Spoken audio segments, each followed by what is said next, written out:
The next quality that Lucy talks about in her TED Talk is about attention and choosing where you put your attention.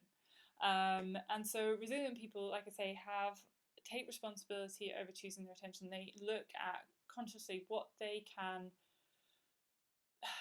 can actually change, and thinking about, looking at the positives rather than the negatives. I've met some incredibly resilient people, and they always seem to be the glass half full kind of person. They accept where they are, what their circumstances are, and then they also look ahead and see the positives and are grateful for what they have, even in times of extreme struggle.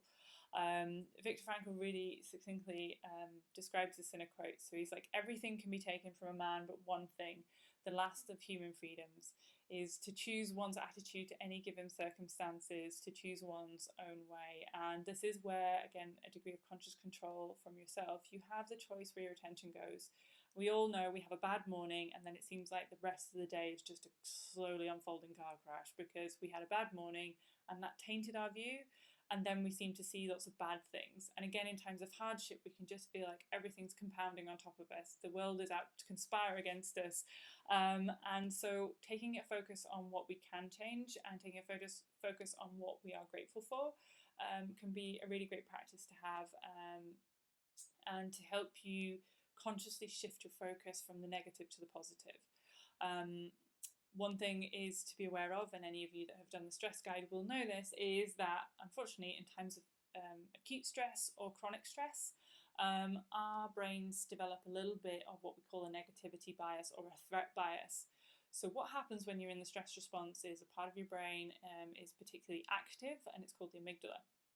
This is your fear and anxiety center of your brain, and this is the one that plays a key role in that famous fight, flight, or freeze response.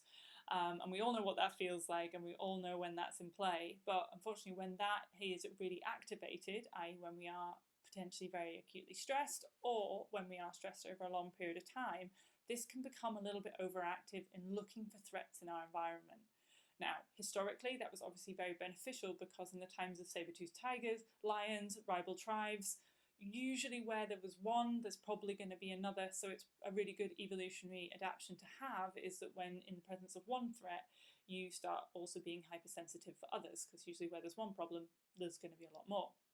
So thinking about this, how it has served us historically is great. But unfortunately, obviously in today's modern world, we don't have these same types of threats. However, our psychology and our brain physiology is still the caveman ancestors to some degree. When this fight, flight, or freeze response is triggered, you will find that there will be a slight bias to the way that you are interpreting the world around you. And what your amygdala is trying to do is obviously protect you. Its main job is to help you survive and thrive in times of stress, and it's just doing its job. But unfortunately, what happens in our modern world is that, modern lives, is we start looking for threats and we start attributing certain things or interpreting certain things to be threats when they're actually not. And so this threat bias is sometimes what causes people to go into a bit of a negative spiral in times of hardship. So there is an initial hardship happens, and then it's like everything else is bad. Everything else in my life is just falling to pieces, when actually, really, stepping back, if you had a little bit of perspective, calmed that whole amygdala down a little bit, you would probably see things as more as they appear rather than how your internal state is interpreting them. So having an awareness and a consciousness around this, how this affects your internal state and your interpretation of things that happen around you, and how to shift consciously your attention towards more of the positives around you, and looking for positives rather than for negatives, and just having an awareness that this is probably your threat bias playing a role here, can play a really proactive and very positive part in looking at how you're going to navigate these adverse and challenging times in future. So Ryan Holiday talks about this again in The Obstacle is the Way, and he talks about there is no good or bad without us, there is only perception. There is the event itself and the story we tell ourselves about what it means. And this is where, when you don't have an awareness of this threat bias or this negativity bias that can happen sometimes when you're stressed, is that we forget that we are actually perceiving and interpreting what's happening to us around us, and we can apply certain interpretation to things, and that can be tainted by our current physiological state, i.e. if we're in stress response, we'll react to an external stimulus or an external input in a different way. And so I think it's important to think about this. And what you can actually do to cut to the root of the problem here is look at addressing the stress response first. So, accepting that the circumstances happened and then choosing and looking at where your attention has ended up. Have you started going down a negative spiral? And a way that you can cut to the root of this is through gratitude. So it's been proven in many studies that gratitude has a very positive effect on or actually reducing effect on the stress response, first of all. So that's sort of already just cutting to the root of the problem, which is going to be the cause of the negativity bias that you're sort of seeing in how you're interpreting the world around you. So cutting in there with gratitude is proven to reduce stress. It helps keep people more positive and give people a little bit more energy and positivity. But it also, focusing on the good, leads to much better well-being. There's been multiple studies on how it has influenced multiple things, multiple areas. And so this can happen in a variety of ways. It can be just gratitude for your current circumstances. It can be gratitude for a beautiful view. It can be gratitude for what you already have. You have a roof over your head, you have food, you have an amazing family, you have great relationships.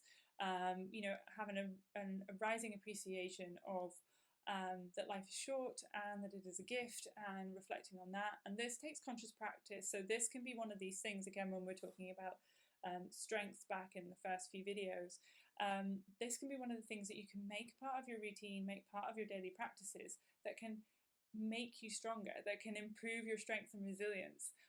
Because a gratitude practice, or having these little practices daily, or journaling practices even, some people do daily journaling and gratitude journaling, can be a way of reinforcing and strengthening yourself in times of adversity. And it becomes particularly useful when you're actually in those moments of hardship, to remind yourself of the positives, to shift your attention away from looking at all of the negatives and attributing them all more attention than they should have, and actually shifting your focus onto more of the positives and the things that you do have, and the skills that you do have, and the support network and everything, and all of the other gifts that you have. So your Gen-ius action today is to think about what are some ways that you can do some benefit finding daily, to strengthen and to help reinforce that internal strength that you have, and help build that resilience. Part of that can be sort of a daily journaling. It can just be being grateful for 3 things. I've heard of people who, when they get out of bed and they put both feet on the floor, they just say 3 things they're grateful for. They maybe go out for a walk and they take in their surroundings, they take in nature, they're grateful for the sound of the birds, the wind in the trees, all these kind of things that you can do. Think about a practice, or think about something that you can do daily, maybe now, that you can start integrating to help boost that gratitude and have the positive effects of also reducing that stress.